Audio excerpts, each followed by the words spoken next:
प्रदेश के अमेठी में इंसान और पक्षी की अनोखी हुई दोस्ती। साथ में खाता है, साथ में सोता है और बाजार भी जाता है। आरिफ और सारस की दोस्ती देखकर इंसान और बेजुबान की मित्रता का आप भी देंगे मिसाल। जीवन में दोस्त का होना बहुत जरूरी है। जिस तरह रिश्तेदार और नाते संबंधी आवश्यक हैं, उसी तरह दोस्त का भी होना आवश्यक है। भले ही देखने व सुनने में अजब लगे, पर है पूरी तरह सच। यहाँ इंसान व एक पक्षी की दोस्ती मिसाल बन चुकी है। बिना किसी स्वार्थ के आरिफ और सारस की दोस्ती इतनी मजबूत हो गई कि अब दोनों ही एक दूसरे के बिना एक पल भी नहीं रह पाते। आपने इंसानों की गहरी दोस्ती के बारे में तो सुना होगा, लेकिन यहाँ कहानी एक पक्षी और इंसान की दोस्ती की है। जी हाँ, सुनने में अजीब जरूर लगता है, लेकिन है 16 आने सच। यह कहानी आजकल अमेठी क्षेत्र में चर्चा का विषय बनी हुई है। आइए अब हम आपको इस कहानी से रूबरू कराते हैं। साल था 2022, मार्च का था महीना। अमेठी जिले के जामो ब्लॉक के मंडका गांव निवासी 30 वर्षीय आरिफ रोज की तरह सुबह सुबह अपने खेतों की ओर गए थे। खेत से कुछ दूर पहले आरिफ को एक सारस घायल अवस्था में मिला। नजदीक पहुंचने पर असहाय सारस आरिफ की ओर मदद भरी नजरों से देखने लगा। उसका पैर टूट गया था। आरिफ ने उसे अपने घर लाया, उसकी मरहम पट्टी की और अब यहीं से शुरू होती है इंसान और पक्षी की दोस्ती की पटकथा।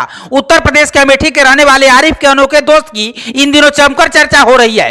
आरिफ की दोस्ती एक सारस पक्षी से हुई है जो उसके साथ साए की तरह रहता है। 30 वर्षीय युवक आरिफ का दोस्त कोई इंसान नहीं बल्कि प्रदेश का राजकीय पक्षी सारस है। आरिफ जहां भी जाता है, सारस उसके साथ उसका सारथी बनकर दोस्ती का रिश्ता निभाता है। जो भी आरिफ और सारस की दोस्ती देखता है, वो इंसान और बेजुबान की मित्रता का मिसाल देता है। आरिफ कहीं भी घर से बाहर जाते हैं तो पीछे पीछे चलता है सारस। इसको देखने के लिए रोजाना जुटाती है लोगों की भीड़। मिली जानकारी के मुताबिक अमेठी जनपद के जामो विकासखंड के मंडका गांव के रहने वाले आरिफ के साथ उत्तर प्रदेश का राष्ट्रीय पक्षी सारस दोस्त बनकर रहता है। लगभग 1 वर्ष से राज्य का राष्ट्रीय पक्षी सारस आरिफ और उसके परिवार के साथ घुल मिलकर रह रहा है। खास बात यह है कि सारस आरिफ के घर में रहने के साथ साथ उसका साए की तरह पीछा करता है। आरिफ जहां भी जाता है वो वहां उसके साथ जाता है। आरिफ पैदल जाए या मोटरसाइकिल से, हर जगह सारस हमसफर बनकर आरिफ के साथ रहता है। सारस पक्षी ने आरिफ के साथ अपनापन का रिश्ता बना लिया है।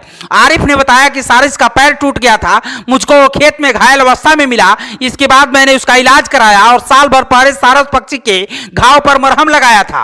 वक्त के साथ घाव तो ठीक हो गया, पर इसी के साथ दोस्ती व भावनात्मक रिश्ते की एक अनोखी कहानी की पटकथा भी लिख गई, जिसके अफसाने अब हर दिन सामने आ रहे हैं। अब इसे कुदरती रिश्ता कहें या मानवता की प्रकाष्ठा, न सारस आरिफ को छोड़ना चाहता है और न आरिफ सारस को छोड़ना चाहते हैं। यानी दोनों एक दूसरे के बिना नहीं रह सकते। शोले फिल्म में जय और बीरू की दोस्ती तो सदाबहार है, लेकिन इंसानों ने जानवरों में भी अपने साथी ढूंढे हैं।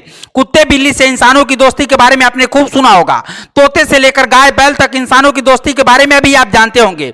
लेकिन क्या कभी आपने सुना है कि इंसान ने खुले आसमान के नीचे एक सारस से दोस्ती कर ली? इंसान और सारस की दोस्ती दुर्लभ है। यही कारण है कि आसपास के इलाकों में इसकी खूब चर्चा है।